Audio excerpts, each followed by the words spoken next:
Tiga terdakwa kasus penembakan bos rental mobil menghadapi sidang pembacaan putusan hari ini di Pengadilan Militer 028 Jakarta.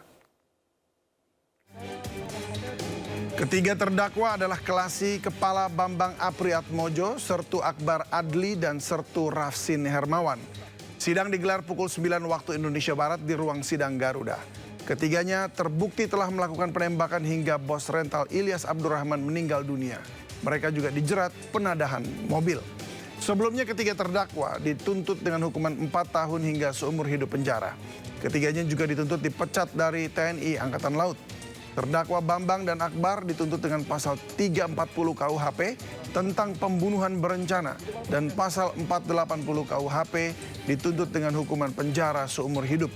Sedangkan terdakwa Rafsin dituntut 4 tahun penjara. Selain itu, para terdakwa juga dituntut untuk membayar restitusi kepada keluarga korban.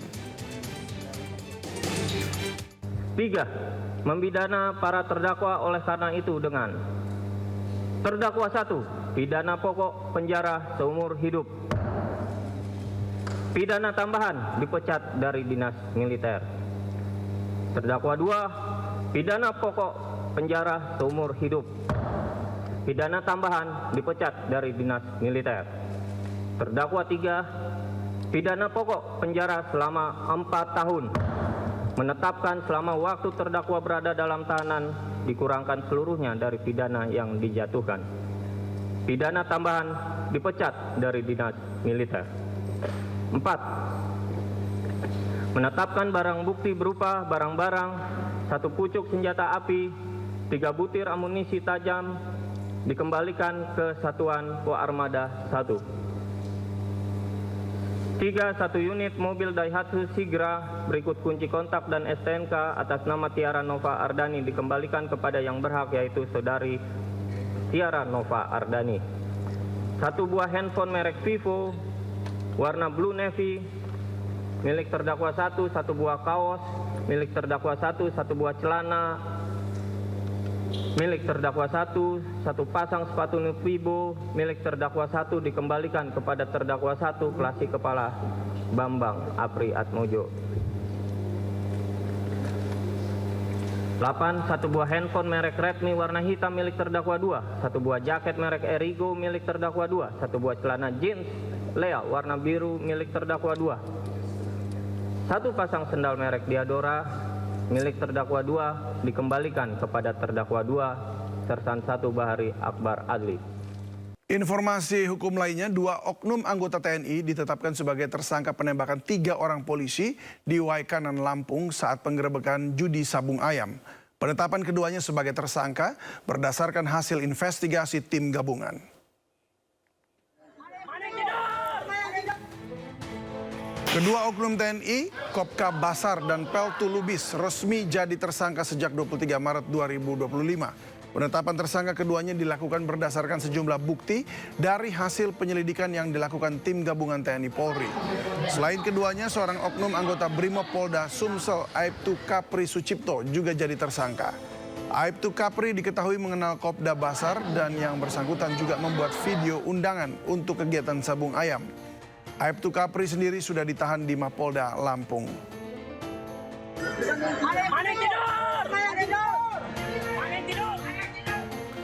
Pengacara kondang Hotman Paris Hutapea menginisiasi keluarga polisi korban penembakan judi sabung ayam untuk menyuarakan keluh kesah. Dengan berderai air mata, keluarga korban polisi yang ditembak oknum TNI mencurahkan kepedihan hatinya karena di tengah pengusutan kasus muncul tuduhan kepada para korban. Mereka mengaku kecewa karena para korban dituduh menerima imbalan dalam judi sabung ayam. Hotman Paris mengatakan tidak akan mencampuri urusan tuduhan penerimaan imbalan oleh para korban di dalam kasus ini. Namun Hotman akan terus membantu menyuarakan keluhan keluarga korban agar kasus ini cepat diusut tuntas. Saya diajak jalan-jalan di tempat dia dinas. Ada 2 videonya. Ketika kami sedang menunggu dari hari Senin sampai hari ini, 9 hari, belum ada ketetapan tersangka dari pelaku. Kami bingung, kami harus kemana, kami harus mencari keadilan. Sedangkan adik saya itu polisi, Kapolsek 31 tahun. Dia mengabdi sebagai polisi. Adikku itu tidak neko-neko. Anda tahu sendiri sudah viral, adik saya miskin. Dia tidak punya rumah yang mewah. Kenapa adik saya setelah meninggal gugur di bulan suci Ramadan? Perintah atasan supaya membuarkan sabung ayam, adik saya gugur.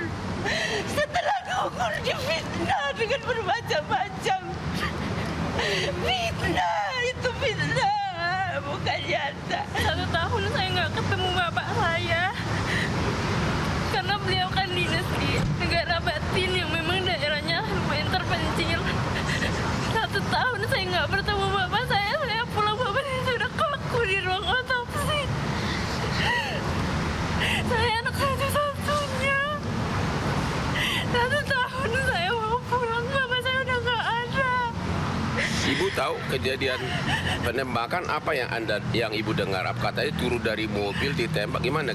Yang kamu dengar apa? Kebetulan bapak saya kan diperintah Pak dari Polres, pihak Polres untuk membubarkan sabung ayam tersebut. Bapak saya menggunakan mobil pribadi bersama dengan anggota Polsek dan dengan anggota Polres itu datang untuk menggerebek sabung ayam tersebut. Bapak saya memang di paling depan Pak. Saat bapak saya keluar, bapak saya langsung ditembak. Langsung ditembak begitu turun dari mobil. Ya, saya dengar seperti itu Pak. Begitu ya.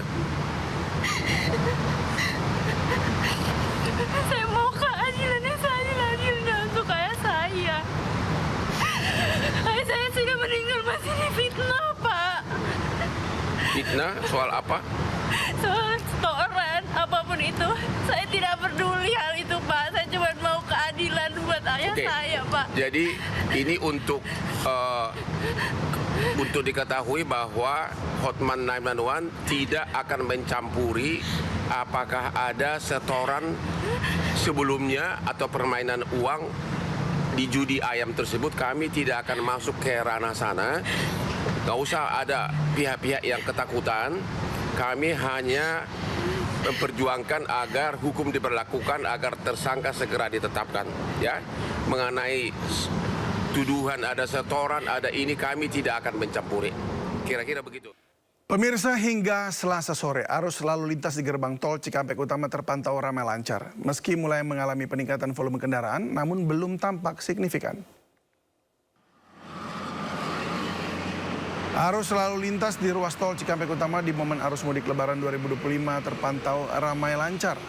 Meski demikian, hingga Selasa siang, Jasa Marga mencatat mulai terjadi peningkatan volume kendaraan lebih dari 17.000 meninggalkan Jakarta menuju ke arah Bandung dan Trans Jawa. Sementara penerapan rekayasa lalu lintas baru akan diterapkan pada tanggal 27 sampai 30 Maret mendatang dengan berbagai skema seperti kontraflow, one way, dan ganjil genap. Pihak PT Jasa Marga juga mengimbau pemudik memastikan saldo e-tol cukup agar tidak menimbulkan antrean kendaraan.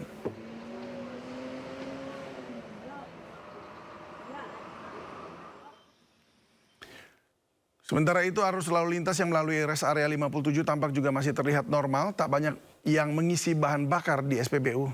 Tak banyak terlihat keramaian pemudik, hanya pihak Pertamina yang tengah sidak kandungan bahan bakar yang dijual oleh SPBU-nya.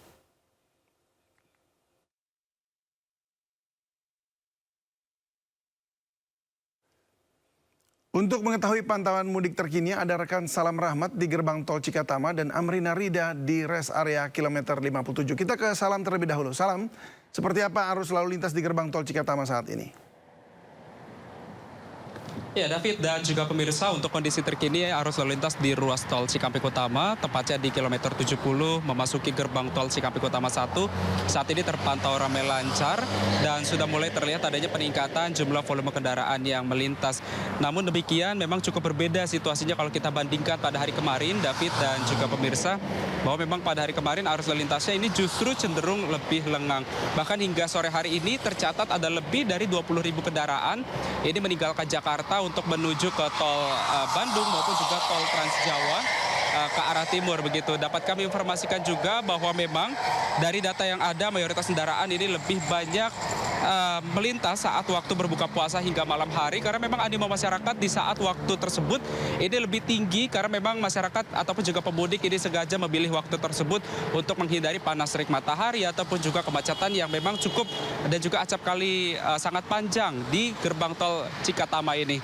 Dan dapat kami informasikan juga bahwa memang untuk mengurai kemacetan rencananya penerapan rekayasa lalu lintas seperti one way, ganjil genap dan juga kontraflow ini baru akan diberlakukan pada tanggal 27 hingga 30 Maret nanti, di mana nantinya untuk kontraflow sendiri baru akan diberlakukan yang akan dimulai dari titik kilometer 40 hingga kilometer 70 yang akan dilanjutkan juga dengan skema one way atau satu arah yang dimulai dari titik kilometer 70 hingga ke kilometer 414. Sementara untuk ganjil genap nantinya mulai akan diberlakukan dari kilometer 47 hingga kilometer 414.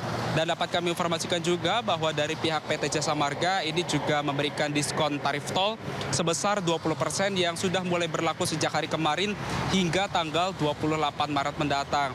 Dan dari pihak PT Jasa Marga ini juga menghimbau bagi para pemudik yang hendak melintas di jalur gerbang tol Cikampek Utama ini untuk memastikan saldo e-tolnya cukup karena memang jika tidak cukup akan menimbulkan kemacetan di tiap-tiap ruas di gerbang tol Cikampek Utama ini yang memang kemacetannya ini akan sangat panjang jika nantinya para pemudik ataupun juga pengendara lain ini memiliki saldo yang tidak cukup terhadap e-tolnya itu sendiri. David. Ya, Salam. Tampaknya memang masih lengang, masih belum ada yang berangkat ini. Baik, terima kasih Salam. Kita beralih ke Amrina. Apakah sudah terjadi peningkatan kendaraan yang keluar masuk ke rest area kilometer 57 Amrina? Iya, Davi dan juga pemirsa, sebenarnya kalau berdasarkan pantauan kami untuk situasi di rest area KM 57, sekarang masih terpantau normal dan juga kondusif. Mungkin juru kamera kami, Bagus Prastiadi, akan menunjukkan secara langsung bagaimana situasi terkini sore ini di rest area KM 57 yang seperti terlihat sekarang masih cukup lengang, normal dan juga kondusif. Bahkan untuk titik kami melaporkan saat ini yakni di dekat stasiun pengisian bahan bakar, ini pun juga tidak terlihat adanya antrian kendaraan yang akan mengisi bahan bakarnya. Tentunya situasi ini cukup berbeda apabila dibandingkan dengan ketika momen-momen padat, karena kalau sedang padat dan juga sedang ramai, ini stasiun pengisian bahan bakar ini akan antrian sangat mengular sekali dan juga akan banyak sekali kendaraan yang berlalu lalang untuk mencari kantung-kantung parkir. Namun untuk sekarang memang di rest area KM 57 situasinya masih normal dan juga kondusif. Dan memang meskipun demikian sudah terlihat adanya dari kedatangan ataupun juga pemudik-pemudik yang singgah untuk sementara di rest area kilometer 57. Kami tadi juga sempat memantau beberapa kali terlihat pemudik yang membawa barang-barang bawaan yang mana mobilnya berisi satu keluarga yang mana mereka ke sini ke rest area KM 57 untuk singgah sementara, untuk sholat, untuk beristirahat ataupun juga untuk memperbaiki fisik mobilnya tersebut. Dan memang namun kalau kita lihat situasi sekarang ini memang David dan juga pemirsa untuk peningkatan di rest area KM 57 ini diprediksi nanti baru akan terjadi pada tanggal 27 Maret 2025. Kalau sekarang jumlah secara akumulatif kendaraan yang keluar masuk ini adalah di angka 15.000. Ketika puncak arus mudik ataupun pada tanggal 27 dan juga 28 ini diprediksi kendaraan yang keluar masuk di rest area KM 57 ini bisa mencapai 25.000. Tentunya ini sangat padat sekali dan berpotensi menimbulkan adanya kemacetan di area akses masuk rest area KM 57. Karena kalau misalnya ada kepadatan ataupun juga antrian di area akses masuk, ini akan berpotensi menyebabkan kemacetan. Nah, hal inilah yang menjadi perhatian dari pihak pengelola, David. Nantinya pada mulai tanggal 27 dan juga 28 atau misalnya nanti sudah terjadi kepadatan dan juga keramaian di rest area, ini nanti akan dilakukan sejumlah rekayasa ataupun juga sistem, diantaranya adalah sistem buka tutup akses masuk.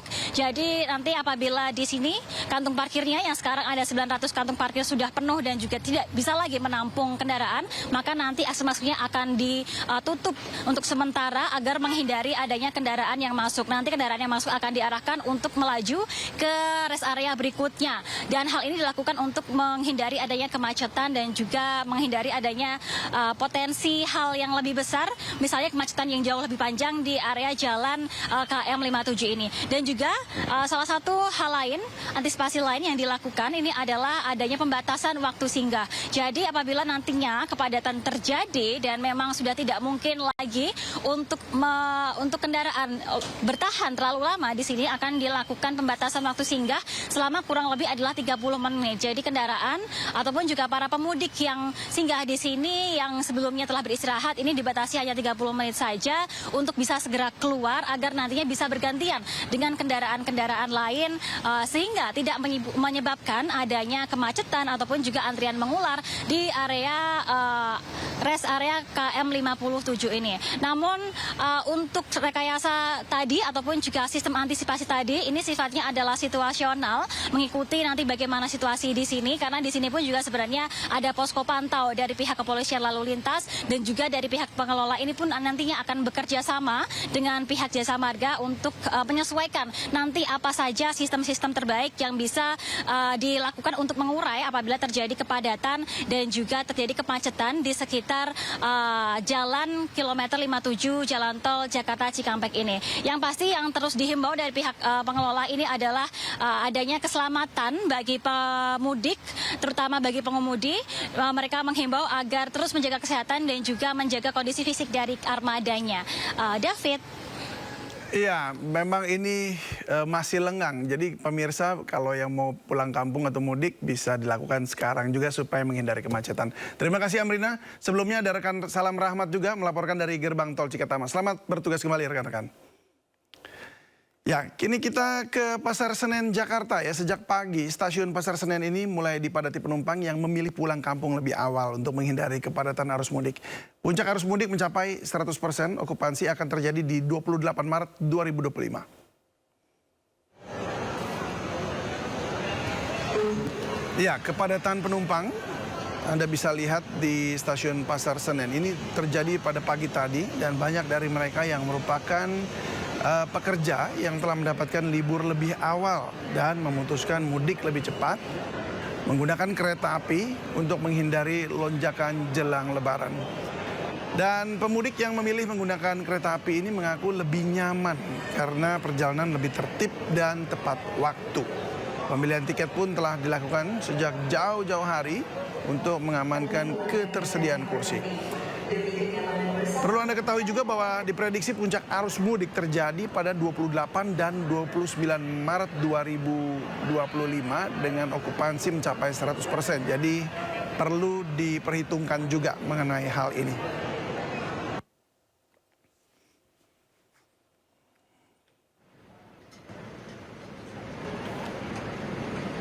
Sementara itu pemirsa, Anda melihat ini adalah terminal Kampung Rambutan yang sejak pagi tadi terpantau ramai lancar. Pemudik memilih perjalanan lebih awal untuk menghindari keramaian. Sejumlah rute perjalanan bus ke berbagai daerah di Pulau Jawa, Sumatera, dan Nusa Tenggara mulai menunjukkan peningkatan jumlah penumpang. Sebanyak 2.846 armada bus antar kota antar provinsi telah disiapkan untuk melayani para pemudik.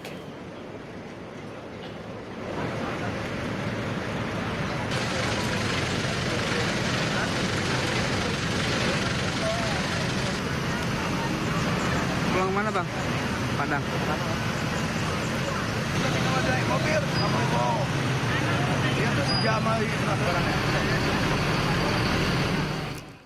Polisi bersama Dinas Perhubungan memeriksa kelayakan armada bus di Terminal Jati Jajar Depok, Jawa Barat.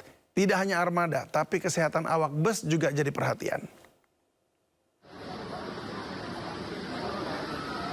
Ya, kegiatan ini merupakan bagian dari Operasi Ketupat Jaya 2025 yang bertujuan untuk memastikan kesiapan armada angkutan umum dan kesehatan para pengemudi bus juga saat mudik Lebaran. Satu persatu awak bus yang berangkat dari Terminal Jati Jajar wajib cek kesehatan mereka. Selain itu, petugas juga melakukan cek kelayakan bus guna menghindari hal yang tidak diinginkan seperti risiko yang membahayakan selama perjalanan tentunya ya. Dari hasil pemeriksaan, baik itu kendaraan dan juga rem cek, sebagian besar bus yang berangkat dari terminal Jatijajar dinyatakan aman dan layak jalan. Dan kita berharap ini terus dilakukan secara rutin. Melaksanakan pemeriksaan terkait pengemudi, alkohol, cek kesehatan, dan fisik kendaraan itu sendiri, serta surat-surat yang mana bertujuan untuk memastikan bahwa mudik dan bis-bisnya ini yang membawa para pemudik aman sehingga selamat. Ya, lalu seperti apa situasi terkini di jalur selatan? Ada rekan Hamzah Hasibuan. Hamzah, apakah arus kendaraan sudah mulai meningkat di jalur Gentong?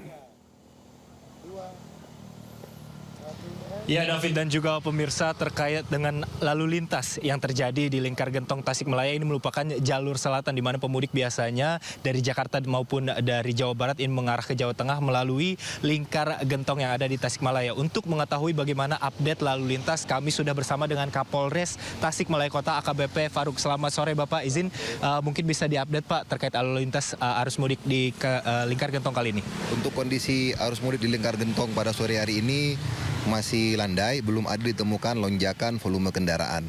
Untuk arus lalu lintas masih lancar. Ya, terkait dengan prediksi mungkin Pak nantinya tanggal berapa akan ada kepadatan? Berdasarkan pengalaman tahun-tahun sebelumnya, untuk kepadatan atau lonjakan volume kendaraan akan terjadi H-2 sebelum Lebaran dan H+2 sampai H+7 setelah Lebaran. Baik Pak, mungkin ada himbauan mungkin untuk para pemudik baik roda 2 maupun roda 4 melalui Lingkar Gentong ini Pak.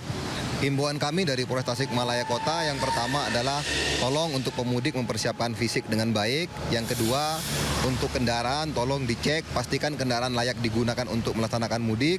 Yang ketiga adalah himbauan kami, tolong jangan menggunakan alat komunikasi pada saat mengendarai kendaraan. Kemudian yang keempat, di wilayah Polres Tasikmalaya Kota ada 13 pos PAM, posyan dan pos terpadu. Silakan masyarakat bisa memanfaatkan pos-pos tersebut untuk melaksanakan istirahat pada saat mereka mengalami kelelahan. Baik, terima kasih Pak Faruk. Izin selamat bertugas kembali Pak.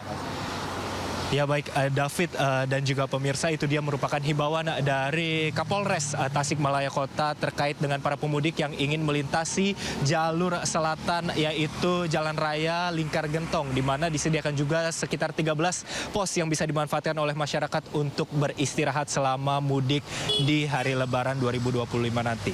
Sementara itu David. Iya, memang tampak sepi ya. Mungkin bisa jadi pilihan untuk hari ini berangkat sampai ke kota tujuan. Baik, terima kasih Hamzah atas laporannya dari jalur Gentong. Selamat bertugas kembali. Pemirsa, pemudik sepeda motor tujuan Pulau Sumatera di Pelabuhan PT Pelindo Ciwandan Kota Cilegon, Banten terus bertambah. Nah, sejumlah pemudik ini mengaku sempat salah arah hingga ke Merak karena tidak mengetahui informasi pengalihan.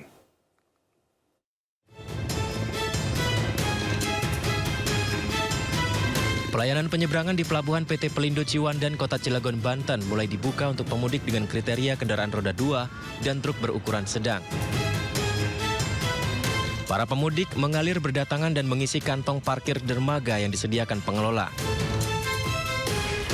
Beberapa pemudik mengaku sempat salah arah ke Pelabuhan Merak terlebih dahulu karena tidak mengetahui informasi pengalihan yang dipercepat.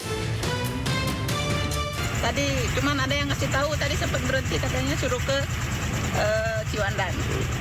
Sebelumnya belum tahu kalau misalnya langsung dialihkan belum ya? Tahu, katanya sih kalau lihat-lihat berita kata orang mulai dari tanggal 26 baru di Ciwandan katanya. Tapi ini dimajukan Bu ya?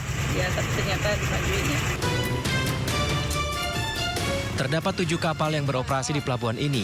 2 kapal diantaranya melayani ke Pelabuhan Bakauheni dan 5 lainnya ke Pelabuhan PT Wika Beton. Dari Cilegon, Banten, Iskandar Nasution, iNews melaporkan. Arus mudik melalui Pelabuhan Merak, Banten masih terpantau ramai lancar. Antrean kendaraan di dermaga eksekutif Merak didominasi oleh kendaraan pribadi. ASDP mencatat 44.000 orang beserta 8.000 kendaraan menyeberang melalui Pelabuhan Merak ke Bakauheni pada H-7 atau 24 Maret kemarin. Selama arus mudik, kepadatan pemudik terjadi pada malam hingga dini hari. ASDP telah memfokuskan Pelabuhan Merak untuk penyeberangan kendaraan pribadi. Sepeda motor dan truk ukuran sedang dialihkan ke Pelabuhan Ciwandan dan Bandar Bakau Jaya atau BPJ. ASDP memprediksi puncak arus mudik terjadi pada H-3 Lebaran.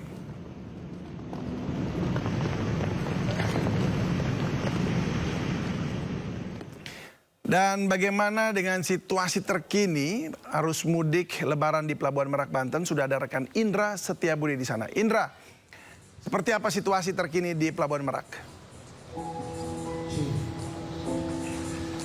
Baik, selamat sore David dan juga pemirsa. Dapat kami informasikan di kurang lebih Amin 6 sebelum Lebaran 1445 Hijriah, pantauan kami di Pelabuhan Merak, Banten ini sudah mulai terjadi antrian yang cukup signifikan. Ini mengular sampai 100 meter ke belakang lantaran mereka menunggu antrian giliran menuju kapal di dermaga 6 nanti akan membawa para pengendara ini yang didominasi kendaraan pribadi ini akan diberangkatkan di dermaga 6 menuju Bakauheni, Lampung. Dan kalau kita bisa kalkulasi David dan juga pemirsa bahwa dari periode 21 Maret hingga sampai hari ini setidaknya ASDP telah memberangkatkan 200.000 lebih para penumpang dari Pelabuhan Merak menuju Bakauheni, Lampung. Dan kalau kita bahas terkait puncak arus mudik di Pelabuhan Merak, Banten ini akan diprediksi jatuh pada H-3 Lebaran yang mana diprediksi akan tetap pada tanggal 28 hingga 29 Maret 2024. Yang mana ini sebentar lagi dan adapun rekayasa terkait nantinya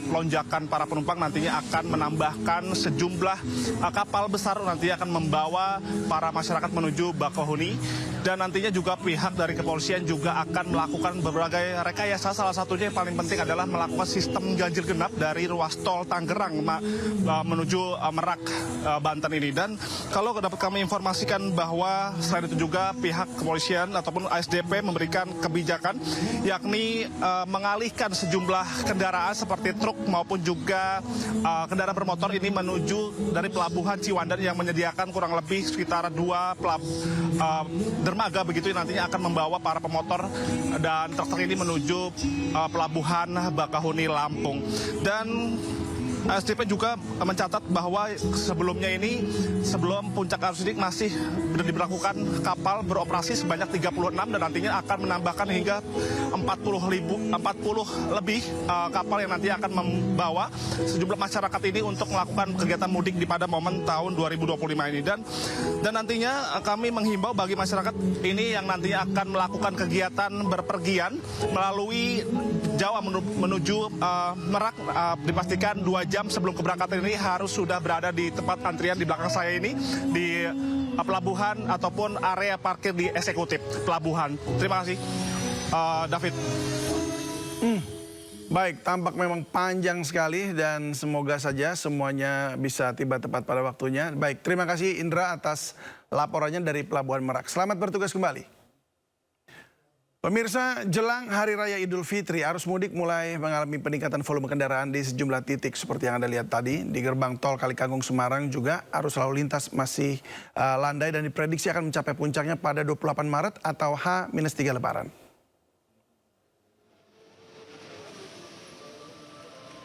Memastikan kesiapan seluruh instansi dalam melayani para pemudik, Wali Kota Semarang, Agustina Wilujeng, melakukan peninjauan langsung dengan pihak terkait di gerbang tol Kalikangkung.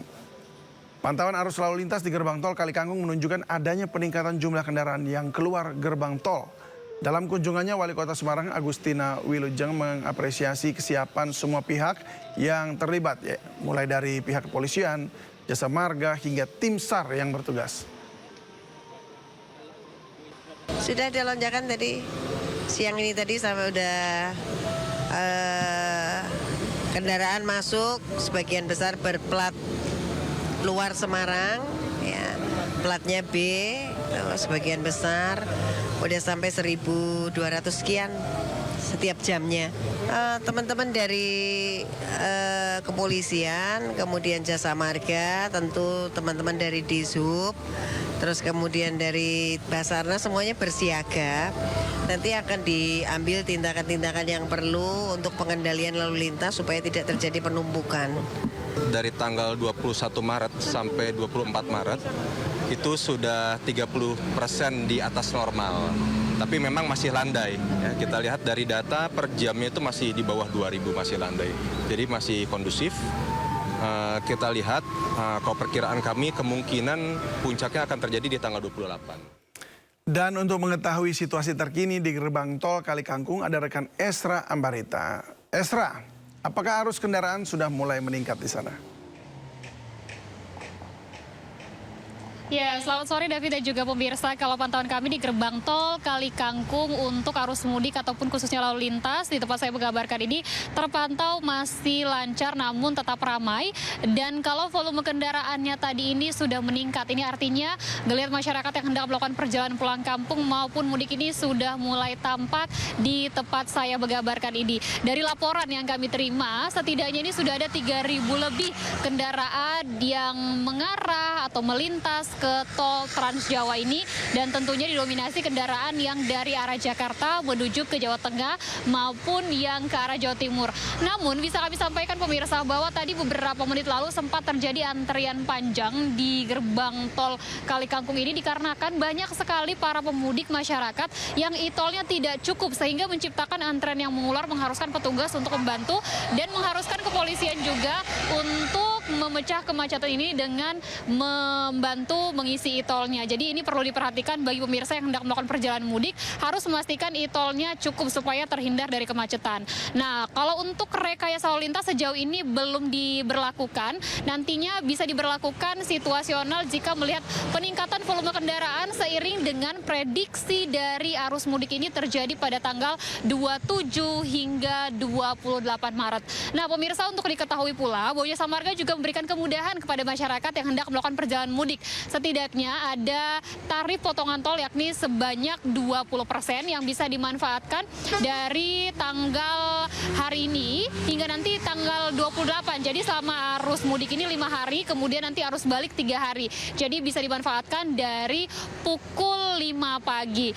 Terus dari pihak kepolisian juga menghimbau agar memanfaatkan juga terkait dari tarif potongan tol ini dan selalu berhati-hati di jalan ketika melakukan perjalanan, dan utamanya tidak berhenti di bahu jalan. Apabila merasa kantuk kemudian juga kelelahan, bisa memanfaatkan di sejumlah rest area yang sudah disediakan.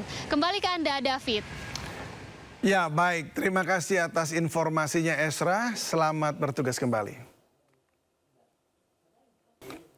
Timnas Indonesia menggelar latihan jelang laga ke-8 putaran ketiga kualifikasi Piala Dunia 2026 zona Asia melawan Bahrain. 28 pemain Timnas Indonesia bertekad bangkit dan optimis jelang laga sengit tersebut. Para pemain inti berlatih dan mendapat pengarahan langsung dari pelatih Patrick Kluivert. Seluruh pemain mengikuti latihan termasuk Sandy Walsh dan juga Ole Romani yang sebelumnya berhalangan pada latihan perdana. Mes Hilgers dan dipastikan absen dalam pertandingan melawan Bahrain karena cedera pada pangkal paha. Bergabungnya Sandy dan Ole membuat total 28 pemain siap menghadapi Bahrain. The first week is, actually very good. Although the result, of course, in Australia was devastated for everyone. But we train good. As I said, we have the right feeling that we can achieve something big together. But the most important thing is that we stick together. We, as a team, players, coaches, the whole nation, we need to stand together. And I think that's the message that we also try to give to the people. We players and staff do our best to have the best result. And ya, kita harus optimis dari pemain. Kita sempat ada meeting bareng dari sebagai pemain as a player. Dan ya, saya sebagai pemain juga bisa melihat bahwa pemain sangat optimis dan sangat positif untuk pertandingan besok.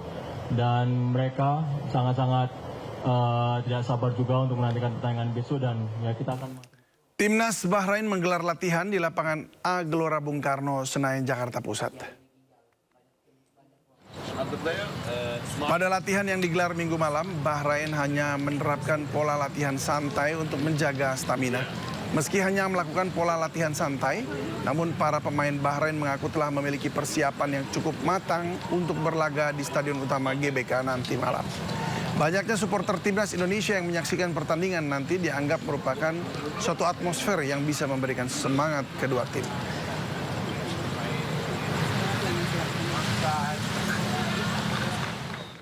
Untuk mengetahui seberapa besar antusiasme supporter timnas di GBK, ada rekan Kevin Pakan di sana. Kevin, bagaimana? Bisa ceritakan kepada pemirsa seperti apa dukungan supporter langsung terhadap timnas? Ya, halo, selamat sore David dan juga pemirsa. Memang waktu menunjukkan pukul 16.45 yang itu artinya sekitar 15 menit lagi. Ini pintu masuk baru akan segera dibuka atau tepatnya pada pukul 5 sore. Bagi para pendukung dari setia timnas Indonesia, memang kalau kami memantau di belakang saya saat ini merupakan situasi terkini. Tepatnya saya berada di Plaza Utara atau di pintu utara dari pintu masuk Stadion Utama Gelora Bung Karno, Jakarta. Kami melihat bahwa memang antusias sangat tinggi, David dan juga pemirsa, meskipun ini Indonesia adanya tekanan untuk bisa menang dalam laga melawan Bahrain pada saat ini. Dan memang ini kami memantau tidak hanya dari kaum pria namun juga wanita ini juga tetap setia untuk bisa memberikan dukungan yang terbaik bagi timnas kita yang akan berlaga nanti malam pada pukul 20.45 waktu Indonesia Barat. Dan saya akan bertanya kepada salah satu supporter yang berada di belakang saya. Halo, selamat sore Mas, kita wawancara sebentar boleh ya? Boleh. Dengan Mas siapa, sorry? Rizky. Rizky dari mana nih? Dari Jakarta. Jakarta. Mas, kalau melihat dari peluang Indonesia melawan Bahrain dan kira-kira seperti apa nanti harapannya ke depan, Mas? Mudah-mudahan bisa menang ya. Di laga terakhir waktu di Bahrain seharusnya kita menang.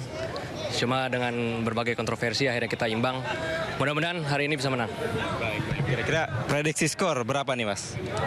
Mungkin tipis-tipis 2-1, 3-2. 1-0 ya. Baik. Dari jam berapa tadi menunggu di sini, Mas? Dari jam 3. Jam 3? Iya. Oke. Terima kasih Mas Rizky ya. Dan David, saya akan mendengarkan kepada Anda, dari para supporter ini juga telah memiliki yel-yel, begitu ya? Oke, kita akan dengarkan yel-yelnya, silakan. Indonesia! Bisa! Bisa! Bisa! Ulangi. Indonesia! Bisa! Bisa! Bisa! Menang! Amin. Lagi. Oke, yang di belakang mau lagi boleh, silakan. Buka. Baik, David, memang sampai dengan saat ini kami melihat antusias sangat tinggi dari para supporter atau pendukung timnas Indonesia, karena kami juga sempat bertanya kepada sejumlah supporter ini tidak hanya dari Jakarta, tapi juga ada yang berasal dari luar Jakarta, dari Balikpapan, dari Lombok, dari Palembang, dan juga dari tempat-tempat lainnya. Dan sampai dengan saat ini kami terus melihat bahwa memang harapan sangat tinggi seperti di belakang saya saat ini. Para supporter memberikan semangat tentunya dan juga harapan terbaik bagi timnas kita.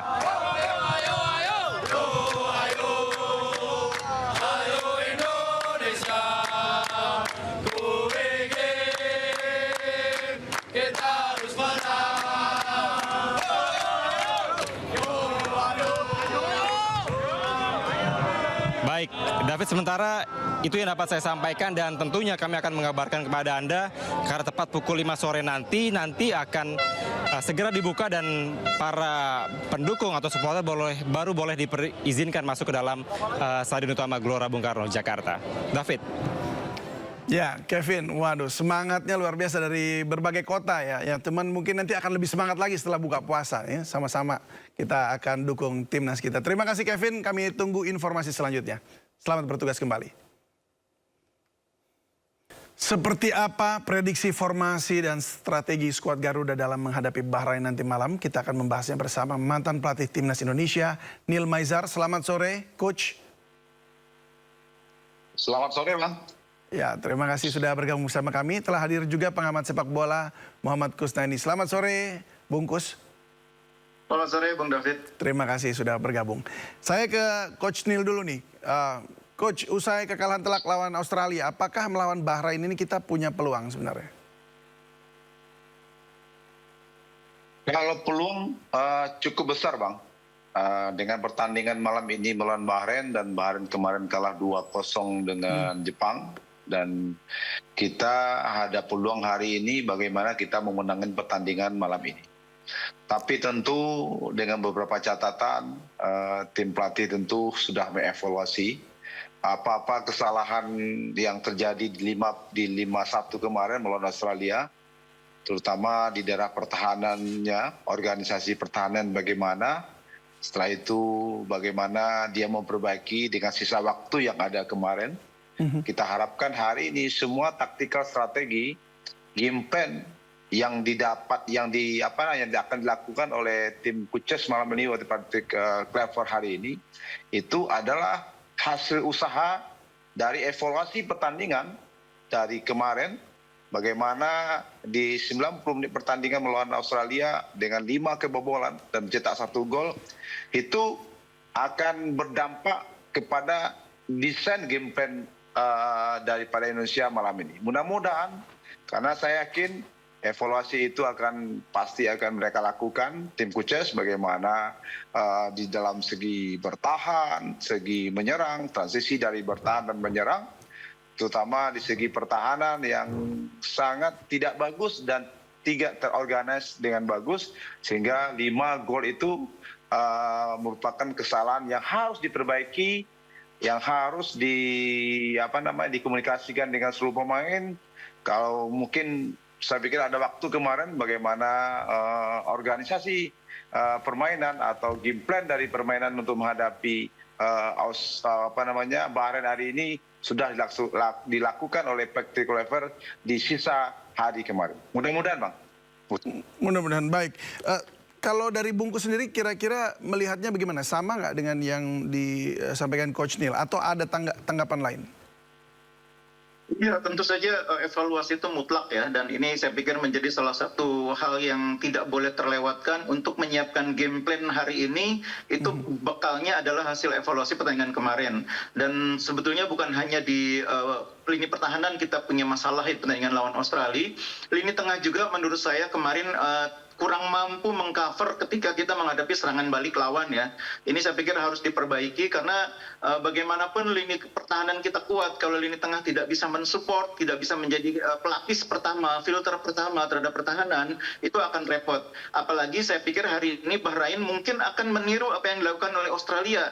Mereka akan bermain dengan garis pertahanan yang rendah, menunggu di daerah pertahanan, menunggu pemain-pemain kita masuk, memancing pemain kita untuk membuat kesalahan, untuk tidak disiplin dengan game plan yang disiapkan. Dan ketika terjadi celah, mereka melakukan serangan balik dari posisi kehilangan bola pemain kita, dan kemudian melakukan serangan balik cepat. Nah, ini butuh pertahanan yang kuat, yang dibantu oleh lini tengah yang juga sigap. Tidak hanya pemain belakang yang harus siap, lini tengah juga harus sigap. Nah, kemarin kita melihat duet Tom Haye bersama dengan Nathan tidak terlalu optimal dalam fungsinya membantu pertahanan ya. Karena itu mungkin hari ini saya berharap Coach Patrick Kluivert dan jajaran bisa menemukan duet yang lebih baik, dengan catatan kalau tetap bermain dengan formasi 3-4-1-2 atau 3-4-3. Kalau bermain dengan 4-3-3 tentu akan berbeda ya.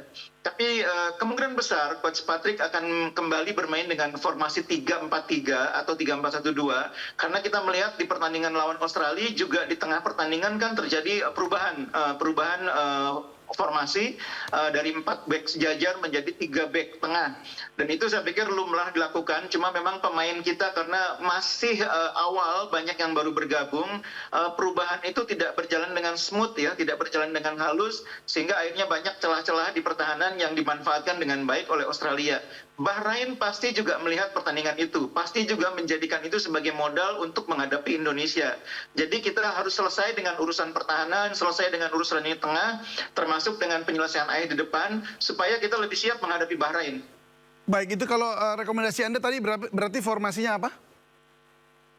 Kalau saran saya, kita kembali ke formasi 3 back tengah ya, karena bagaimanapun kita lihat pemain kita ini selama beberapa tahun ini mainnya dengan formasi 3 back di zamannya Sintayong. Baru kemarin kan di tangan Coach Patrick Kluivert bermain dengan formasi 4 belakang, dan sepertinya tidak begitu siap, sehingga bahkan di pertandingan babak pertama Coach Patrick Kluivert sudah switching ke formasi 3 back tengah. Nah, daripada kita switching di tengah jalan, kenapa nggak disiapkan dari awal gitu ya? Dari awal aja pemain ya. lebih fasih dengan 3 back tengah. Ya kebetulan kita juga punya materi yang bagus. Ada Rizky Ridho di kanan, di tengah ada Jai Ijes, di kiri ada Justin, bahkan masih ada Sandy Walsh, masih ada Jordi Amat. Jadi kenapa nggak dari awal kita bermain dengan 3 back tengah yang pemain sudah lebih hafal, sudah lebih paham caranya. Iya, Coach Neil gimana tanggapan Anda? Formasi yang Anda lihat kira-kira sama nggak? Iya, kalau menurut saya sepakat dengan Bang Kusneni. Itu kan yang normalnya kan 3-4-3. Dan terakhir lawan Australia kan di set juga 3-4-3. Dan nyaman kayaknya pemain di formasi itu. Tapi kan semua tergantung kepada head coach-nya lagi. Bagaimana dia melihat kompetisi pemain yang ada menurut pola yang dia inginkan. Dan yang penting bagaimana pola yang akan dilakukan hari ini udah dia praktekkan di latihan, itu yang penting. Jadi karena kalau tidak dipraktekkan di latihan, nanti dia akan kekurang waktu lagi untuk mengkoordinasikan dengan seluruh pemain. Karena sesuai dengan yang saya setuju dengan Bang Kusneni, ini kan masalahnya kan bukan masalah pertahanan aja. Pemain tengah juga kita perbaiki. Jadi mungkin dalam 3 momen di sepak bola itu harus menjadi catatan buat seorang Patrick Kluivert. Bagaimana dia bertahan bagus, bagaimana dia tim ini menyerang dengan bagus. Tapi yang penting bagaimana transisi dari menyerang bertahan ini yang harus kita perbaiki. Berupa gol pertama, gol kedua, itu kan gol ketiga itu kan momen-momen dari transisi. Orang dari bertahan, menyerang, selalu dapat bola, kehilangan bola, habis lawan menyerang, kita terlambat untuk bertahan. Tom Haye dan Nathan Cho tidak mengisi darah pertahanan sehingga pemain free. Itu yang dimaksud bagaimana koordinasi antara pertahanan dan penyerangan itu sama juga dengan di tengah itu ada koordinasi yang tidak terputus antara jarak di belakang, di tengah, depan itu tidak terputus baik waktu dalam menyerang maupun dalam bertahan dan transisi juga. Nah, pola ini tentu sesuai dengan cara berpikir daripada head coach, komposisinya seperti apa. Kalau saya sih nyamannya 3-4-3 karena mereka kan sudah lama main. Setelah pertandingan sebelumnya kan 3-4-3. Di situ ada Jay, ada Rizky, ada si Justin Hubner, gitu Bang. Tapi nggak tahu. Ya kalau kita lihat bagaimana cara berpikir dari Patrick Kluivert, nanti malam kita lihat bagaimana apa yang nyaman. Kalau saya sih secara cara berpikir, cara bermain dan dengan statistik pemain sebelumnya ya 3-4-3. 3-4-3. Baik. Timnas Indonesia dan Bahrain ini sama-sama menargetkan kemenangan dalam laga di Gelora Bung Karno malam ini ya untuk membuka peluang lolos ke Piala Dunia 2026. Nah, bagi tim Indonesia ada kemungkinan pelatih Patrick Kluivert melakukan rotasi pemain termasuk mengistirahatkan kiper Martin Pas agar Emil Audero bisa debut juga di situ. Kita simak dulu informasinya.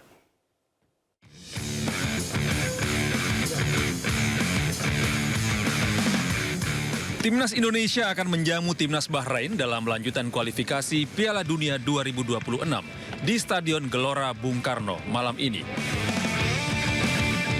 Kemenangan menjadi harga mati bagi Timnas Indonesia untuk membuka peluang lolos ke Piala Dunia 2026. Pasalnya, skuad Garuda turun ke posisi 4 grup C dengan 6 poin. Usai menelan kekalahan telak atas Australia, ada kemungkinan pelatih Patrick Kluivert melakukan rotasi pemain serta perubahan taktik. Setali 3 uang, Timnas Bahrain juga datang ke Indonesia untuk meraih kemenangan. Bahrain belum menang di laga kualifikasi Piala Dunia, sehingga mereka juga menargetkan 3 poin agar peluang ke Piala Dunia 2026 tetap terbuka. Pelatih Kluivert kemungkinan akan menerapkan formasi 3-4-3. Ada kemungkinan Emil Audero akan menggantikan Martin Pas dari sektor kiper.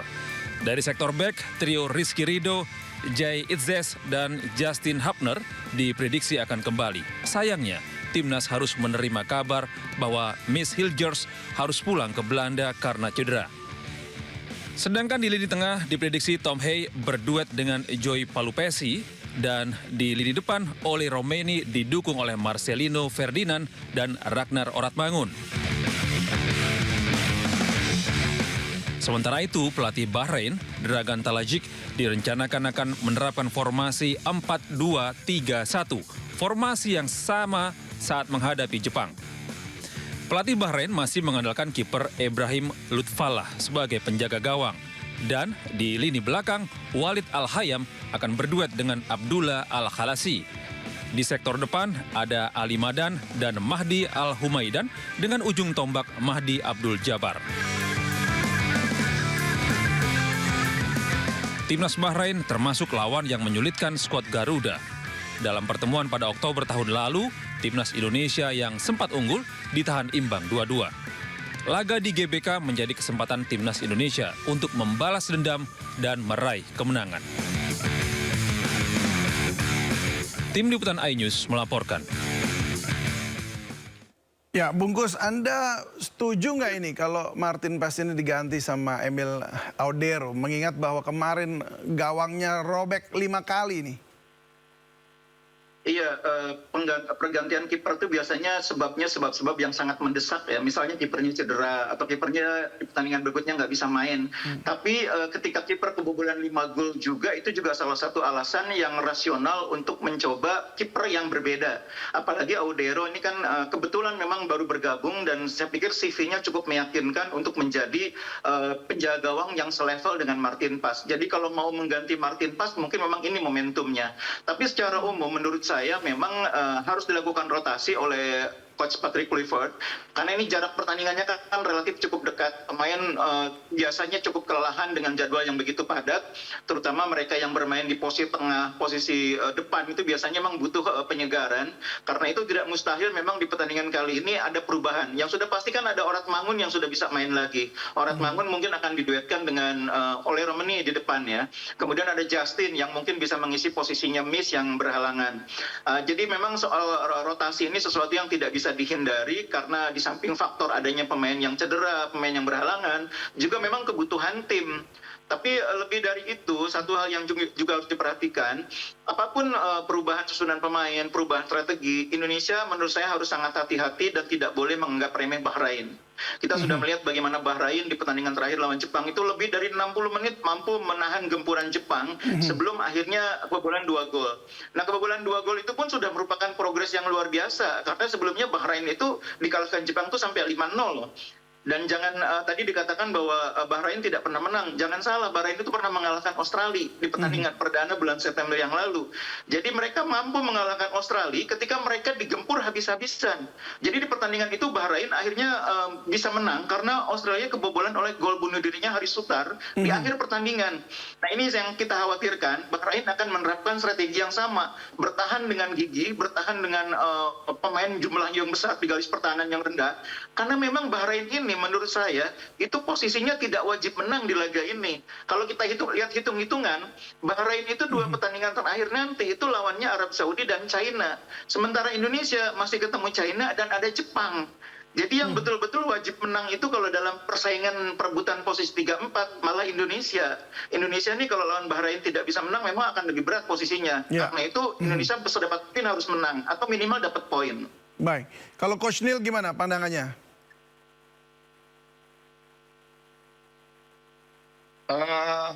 Ya, terkait yang tadi juga penggantian kiper dan rotasi pemainnya. Iya, kalau kiper sih normal ya. Kalau memang Martin Paes mau dikasih sama Emilio, ya bisa aja. Karena kan Martin Paes itu kan kebobolan 5 gol ke gawang dia. Tapi kan itu sebenarnya bukan tanggung jawab dia sendiri. Karena secara organisasi kan itu kan banyak kesalahan error dari individual pemain. Tapi ya itu tergantung juga kepada head coach-nya bagaimana dia mengganti seorang Martin Paes. Sebenarnya Martin Paes makanya cukup bagus saya lihat. Tapi kalau memang diganti ya 50-50 saya. saya pikir 50-50. Ya, bisa diganti, bisa enggak. Tapi secara umum, kalau memang seperti Orang Mangun, seperti Rizky Ridho, Justin Hubner, ya memang harus dimainkan. Karena kalau Orang Mangun kan memang pemain yang memang berkualitas dan di beberapa pertandingan bisa mengancam pertahanan lawan dan bahkan kemarin waktu melawan Bahrain dia mencetak gol. Itu saya pikir harus dimainkan. Begitu juga dengan Rizky Ridho dan Justin kalau kita mau plot 3 di belakang. Tapi kalau kiper saya lihat sih 50-50 sih, tergantung feeling dari seorang pelatih karena memang kemampuan antara dua goalkeeper ini tidak terlalu jauh 11-12. Jadi itu yang saya pikirkan. Ya, tapi yang penting ini, yang penting bagaimana keyakinan dari seorang Patrick dalam menurunkan starting 11 berdasarkan evaluasi yang dia lihat di pertandingan kemarin. Karena di pertandingan kemarin itu udah kelihatan, Bang, siapa pemain yang punya kompetensi, yang mempunyai kemampuan individu yang bagus, yang bisa mengorganisasi permainan dari bertahan menyerang, itu kelihatan. Dan juga kelihatan pemain yang kita harapkan di high level tidak begitu artinya tidak begitu tampil bagus seperti Tom Hai dan seperti Nathan Cho. Berapa kali dia ketika transisi dia di tengah itu kosong. Nah mungkin ini yang penting bagaimana. Tapi kalau Joe Paplesi saya setuju karena dia memang seorang destroyer yang bisa menghancurkan pemain untuk tidak bisa masuk ke dalam pertahanan lawan. Kalau Joe saya setuju. Mudah-mudahan Joe Paplesi main sama Tom Hai. Gitu, Bang. Ya, baik. Ya memang meski kecewa dengan kekalahan telak di kandang Australia kemarin itu ya, supporter timnas Indonesia ini juga tetap optimistis bahwa skuad Garuda bisa meraih kemenangan dalam laga kandang kali ini melawan Bahrain nanti malam ya. Dan warga berharap Patrick Kluivert bisa membenahi kekurangan dalam laga terakhir. Kita simak. Untuk prediksi Indonesia pastinya saya berharap bisa menang telak ya untuk membalas isu kecurangan itu, jadi semoga bisa menang 3-0. Untuk harapannya sih semoga mental dari setiap pemainnya tetap stabil, bahkan mungkin bisa lebih semangat lagi pastinya karena ini adalah momentum untuk terakhir kalinya mungkin ya sebagai pembuktian bahwa tim Indonesia itu bisa loh berkompetisi yang fair juga pastinya kayak gitu. Semoga menang juga. Kalau dilihat dari pertandingan sebelumnya sih Indonesia lebih mengungguli ya atas Bahrain. Kalau saya pribadi sih saya yakin besok pasti bisa menang Indonesia karena dilihat dari komposisi skuad pemain Indonesia nih lebih di atas kertas daripada Bahrain. Harapannya sih yang terpenting kan kemarin kan sempat ada rumor juga dari Patrick Kluivert katanya kurang pede ya. Yang penting sih yang terpenting tingkatin semangat dulu, yang penting mental terbentuk dulu. Itu sih yang terpenting. Itu juga bagian dari faktor kemenangan. Ya mudah-mudahan untuk timnas kita ya Indonesia yang terbaik ya bisa menang 1-0 aja nggak apa-apa deh. Yang penting menang dan bisa lolos ke putaran selanjutnya ya, terutama ke Piala Dunia ya. Agak kecewa ya mungkin dengan hasilnya, mungkin juga karena strategi baru ya dari pelatih baru dan belum terlalu beradaptasi, jadi mungkin nanti di pertandingan selanjutnya sudah bisa dievaluasi ya sama tim dan pelatih seluruhnya, sehingga nanti di pertandingan melawan Bahrain bisa lebih baik lagi dan bisa menang.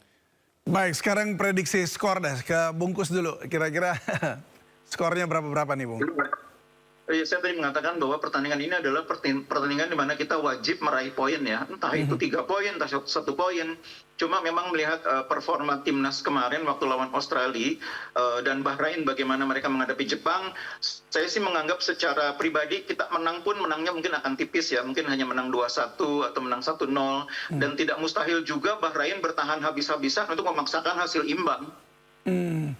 Ya, baik. Kalau gitu untuk Coach Neil? Iya, kalau saya yakin kita menang. Karena memang motivasi anak-anak ini, memang pemain ini memang luar biasa.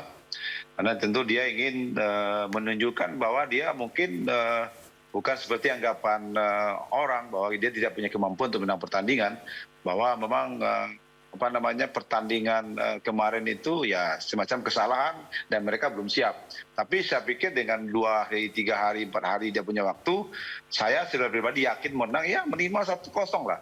1-0 kita dapat poin 3. Asal jangan kita sampai kalah lah. Kalau misalnya draw 0-0 atau 1 boleh. Tapi saya yakin kita bisa menang karena ini melihat bagaimana nanti kalau misalnya saya yakin Bahrain juga akan melakukan compact defense to counter saya lihat gitu. Jadi mudah-mudahan taktikal strategi dari Coach Patrick bisa memberikan sesuatu harapan yang menjadi kenyataan. Kita menang dan kita membuat 3 angka. Kita harapkan itu dan kita berdoa Bang Senang. Wah, semua itu kita berdoa bisa malam ini kita bisa menang pertandingan. Baik, itu yang diharapkan seluruh bangsa ini. Kita doakan Indonesia menang kali ini.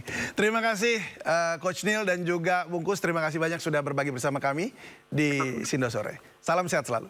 Ya. Salam sehat. Salam. Ya. Terima kasih Anda masih bersama kami di Sindo Sore. Pemirsa, serupa dengan suasana Ramadan di Indonesia, Ramadan di Mekah Arab Saudi juga diwarnai dengan berburu takjil. Ribuan jemaah umroh lintas negara rela berdesakan demi mendapatkan takjil gratis.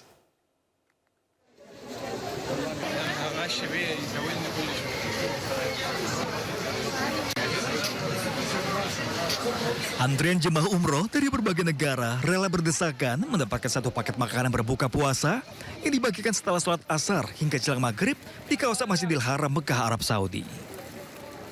Meski berdesakan, antrian bagi jemaah laki-laki dan perempuan pun terpisah. Mereka pun bisa mendapatkan 1 paket makanan gratis yang berisikan air mineral, roti hingga jus buah. Menurut jemaah asal Indonesia, hampir setiap hari memanfaatkan pembagian paket takjil gratis untuk berbuka puasa meski harus berdesakan.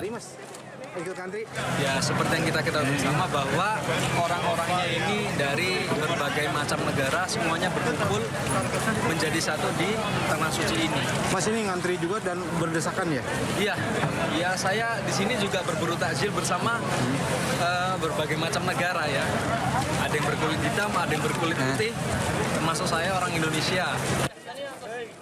Setiap tahunnya selama bulan Ramadan, Masjidil Haram di Mekah Arab Saudi membagikan jutaan paket takjil yang dibagikan secara gratis kepada para jamaah yang tersebar di berbagai tempat menuju Masjidil Haram. Dari Mekah Arab Saudi, Yono Wahyu, iNews melaporkan. Mahasiswa Indonesia di kota Aligarh, India menikmati momen ngabuburit di bulan Ramadan dengan berburu takjil khas India. Sama seperti di Indonesia, menu gorengan menjadi santapan favorit untuk dinikmati saat berbuka puasa.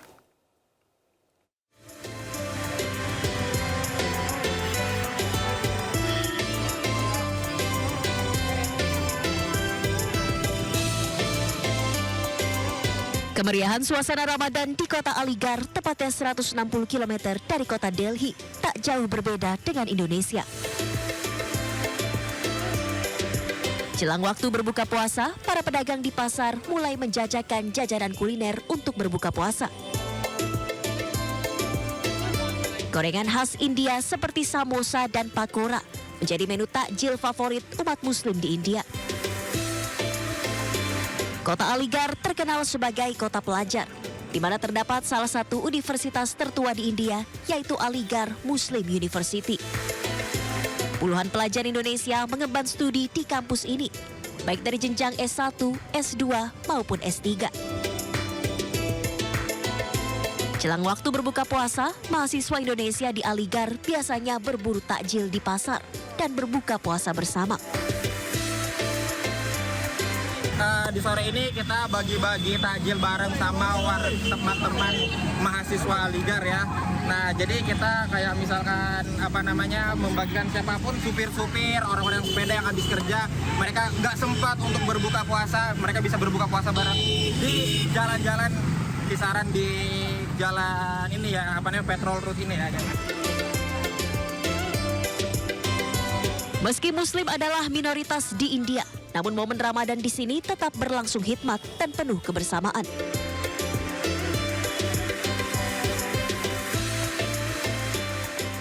Momen berbuka puasa tentu ditunggu-tunggu umat Muslim seluruh dunia, tak terkecuali di Kairo, Mesir. Momen ini juga dinikmati para warga negara Indonesia yang tinggal di Mesir.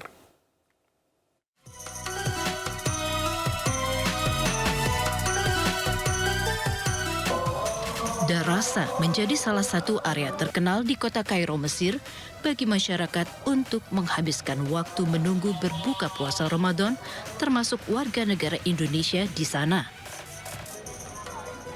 Tak hanya menikmati suasana syahdu, berburu makanan berbuka puasa atau takjil juga menjadi aktivitas yang menyenangkan di lokasi sekitar Masjid Al-Azhar ini.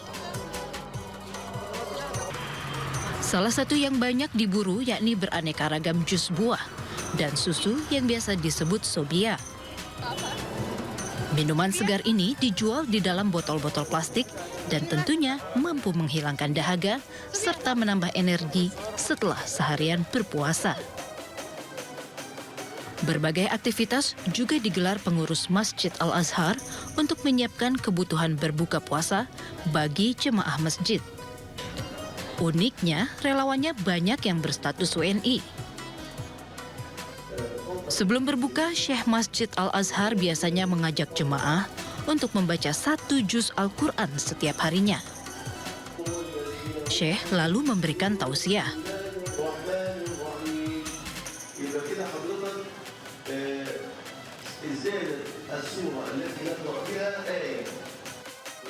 Waktunya berbuka puasa tiba.